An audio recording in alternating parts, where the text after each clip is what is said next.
Мене тука ме изненади таа изјава на премиерот, кој што вели преспанскиот договор треба да биде модел за Бугарија. Така рече мислам.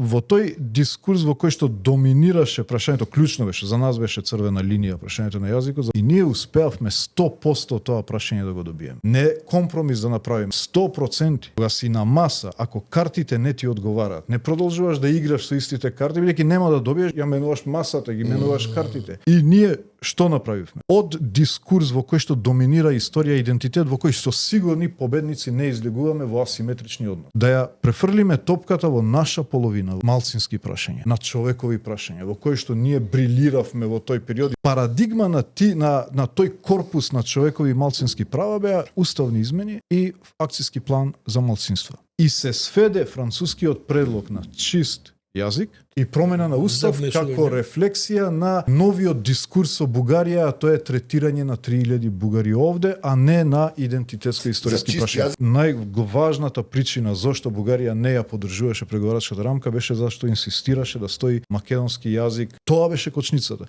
Доминантно и најважно прашање вие тоа, и на крај вие го добивате 100-0, да ќе го одбивате предлогот затоа што уставните измени требало да се направат денес, утре, задутре или прекутре. Најневажната работа, бидејќи на крај крајшто уставните измени беа наш интерес. Ние сакавме да ги правиме.